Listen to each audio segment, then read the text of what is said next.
길차 책 읽어보겠습니다. 15분.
책을 읽다 보니 어느 날 작가가 되어 있었다. 책이 나를 양탄자에 태우고 나도 모르게 작가의 세상으로 데려온 것이다.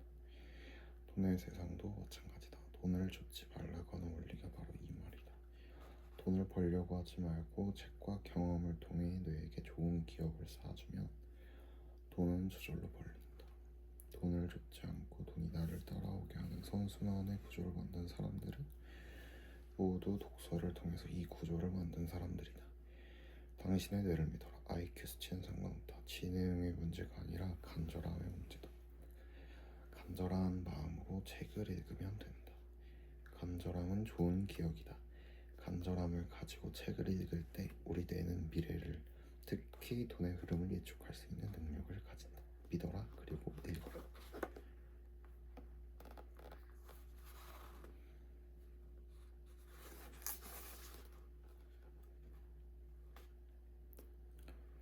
이제 부록입니다. 부록이에요.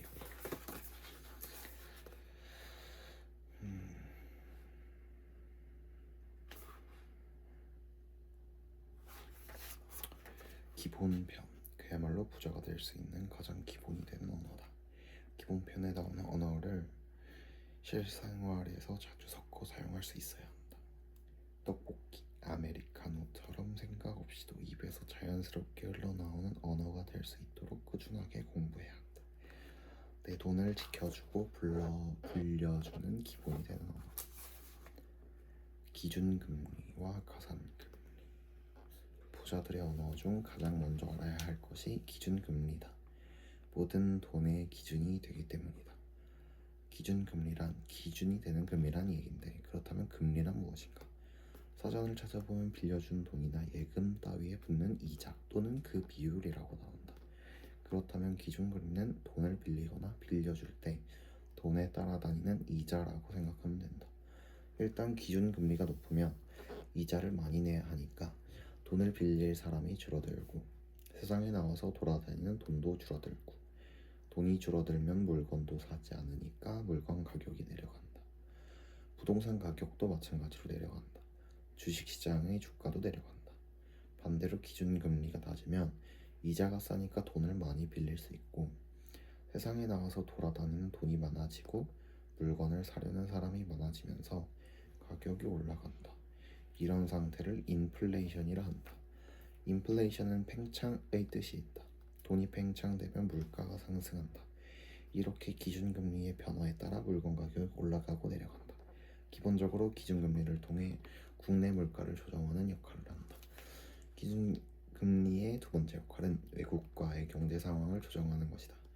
기준금리가 낮다는 것은 이자를 조금 준다는 뜻이므로 가치가 떨어진 것이다. 한국은행이 기준금리를 낮추면 원화의 가치는 떨어진다. 그렇다면 외국에서 석유 등의 물건을 사올 때 원화로 결제하면 돈을 더 많이 줘야 하는 것이다. 이걸 막기 위해 기준금리를 올려서 원화의 가치를 올리면 국내 시장은 이자가 올라갔기 때문에 돈을 빌리기 힘들고, 세상에 돌아다니는 돈이 줄어들면서 경기 침체가 올 수 있다. 기준금리는 크게 이 두 가지 사이를 적절하게 조정하는 방향으로 흘러간다. 한국의 기준금리는 한국은행이 결정하고, 미국의 기준금리는 미국 중앙은행인 연방준비제도, 줄여서 연준이라고 부르는 곳에서 결정한다.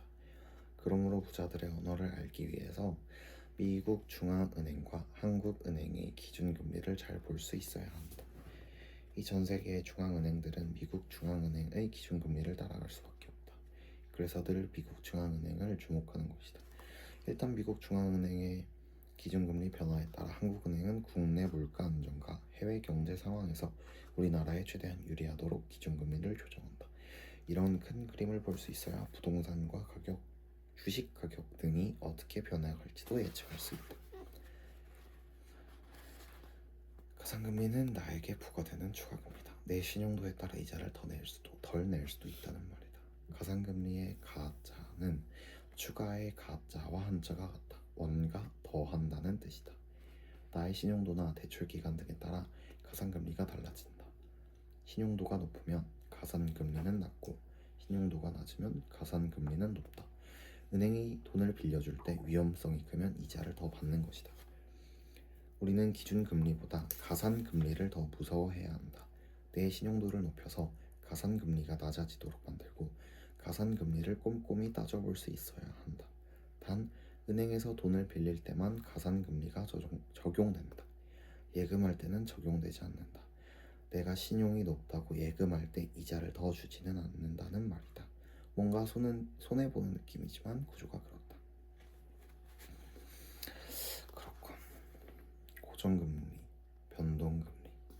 고정금리는 은행에서 돈을 빌린 후 지불해야 하는 이자가 고정되어 있다는 뜻이고, 변동금리는 이자가 계속 변한다는 뜻이다.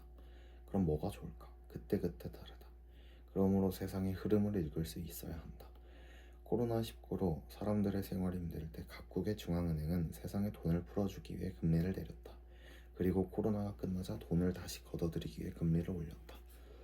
돈을 걷어들이지 않으면 인플레이션이 심해지기 때문이다. 이런 흐름은 어느 정도 책을 읽은 사람들은 충분히 예상할 수 있었다. 그래서 코로나가 끝나기 직전에 변동금리였던 사람들이 고정금리로 갈아타기 시작했다. 코로나가 끝나면 당연히 금리가 엄청 오르기 때문이다. 그런데 변동에서 고정으로, 고정에서 변동으로 갈아탈 때 비용이 발생한다. 이 모든 걸 스스로 계산해서 자신에게 유리한 쪽으로 설계할 수 있어야 한다. 개념을 이해하고 세상에 큰 이슈가 생길 때마다 금리의 변화를 관찰하면 어느 순간 저절로 금리 변화를 느낄 수 있어야 감각이 생긴다. 금리 변화를 느낄 수 있는 감각이 생긴다. 꾸준한 관심을 가지고 책을 읽고 실제 상황도 관찰해야 한다. 돈을 버는 것도 중요하지만 지키는 게 더 중요하다. 이런 개념과 변화의 흐름을 알면 소중한 자산을 지킬 수 있다. 나는 어려워서 모르겠다 하고 포기하는 순간 피땀 흘려 번 돈이 줄줄 새어나간다. 특히 대출을 받을 때 주변 사람들에게 고정금리가 좋은지 변동금리가 좋은지 물어보는 경향이 있는데 다른 사람에게 묻지 말고 스스로 공부해서 알아야 한다. 부자들은 절대 다른 사람에게 물어보지 않는다. 스스로 알아낸다.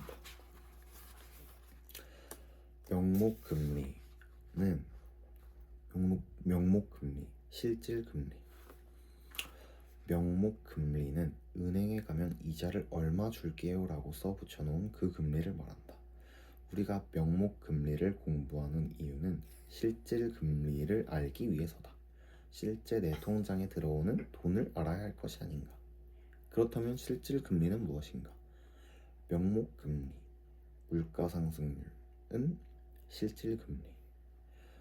적금 상품에 연 3.5%의 이자가 붙는다고 했을 때 1년 동안 100만 원을 저축하면 3만 5천 원의 이자를 받는다. 그런데 이 수치는 그야말로 이름의 값이다. 그래서 명목금리의 명자가 이름 명자다. 여기서 물가가 2.5% 올랐다면 실질금리는 1%인 1만 원을 이자로 받는 것이다. 때론 물가 상승률이 더 높아져 실질금리가 마이너스가 될 때가 있다. 이럴 때에는 은행에 돈을 맡겨봐야 아무런 소용이 없기 때문에 다른 투자처를 생각해야 한다. 물론 무조건 다른 곳에 투자하라는 건 아니다. 시장의 흐름이 불안정하다면 어느 정도 기간 동안은 안전한 은행에 맡겨두는 것도 방법이다. 대신 이 개념을 반드시 알고 있어야 한다. 공부를 통해 확실하게 투자할 곳이 생기면 그때는 은행에 돈을 두지 말고 투자를 하는 게 당연히 도움이 된다.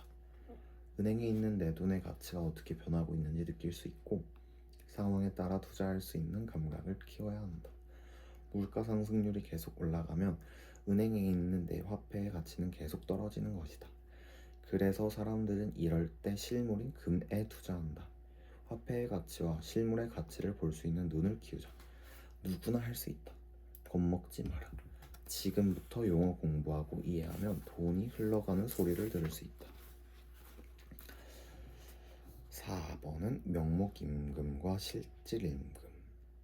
명목임금은 말 그대로 명목임금은 받는 액수 그대로다. 100만 원을 입금받으면 100만 원 그 자체를 명목입금이라 한다. 명목입금이 아니라 명목임금이네. 명목임금은 받는 액수 그대로다. 100만 원을 임금으로 받으면 100만 원 그 자체를 명목임금이라 한다. 이 100만 원을 물가지수로 나누면 실질임금이 된다. 우리가 임금을 책정할 때 물가를 반드시 생각해야 한다. 물가가 오르면 명목임금은 100만 원으로 똑같아도 실질임금은 낮아지는 것이다.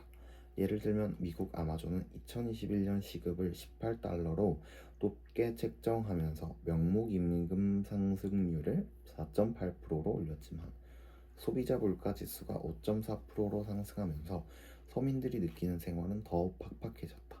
실질임금이 0.6% 더 떨어진 것이다. 우리나라도 실질임금은 떨어지고 있는 상황이다. 물가가 빠른 속도로 오르기 때문이다. 월급이 올랐다고 좋아하지 말고 실질임금을 잘 따져보고 내 생활이 마이너스라면 소비를 줄이든가 아니면 수입을 늘려서 어떻게든 돈의 흐름을 선순환으로 만들어야 한다. 이런 감각을 모르고 월급 조금 올랐다고 신나게 소비하다 보면 암울한 노후만이 우리를 기다릴 것이다. 나의 실질임금은 얼마인지, 물가는 얼마나 오르고 있는지, 내 돈의 흐름은 어떻게 되고 있는지 계산하지 않아도 느낄 수 있도록 꾸준히 공부하자. 5번 국채. 국채는 국가가 발행하는 채권이다. 채권은 돈을 빌려준 증서다. 돈을 빌려주면 이자를 받는다. 즉 채권에 투자하면 이자를 받는 것이다. 검색해보면 한국 국채 10년 이런 게 많이 보이는데 10년 후에 원금을 상환해주고 10년 동안 이자를 준다는 의미다. 주식과 채권의 차이는 원금이 보장되느냐 안 되느냐다. 주식은 당연히 원금 보장이 안 된다. 그럼 주식을 왜 할까?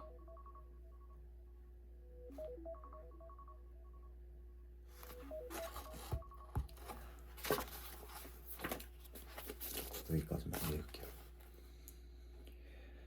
그럼 주식을 왜 할까? 채권보다 수익률이 클 수 있기 때문이다. 한국인은 빨리빨리 수익을 내고 싶어 하기 때문에 채권보다는 주식을 선호한다. 채권은 원금이 보장되기 때문에 수익률이 크지 않다. 오늘은 읽어서 하다 보니까 20페이지를 읽었는데 앞으로 읽어서 하는 게 좋을 것 같네요. 오늘은 여기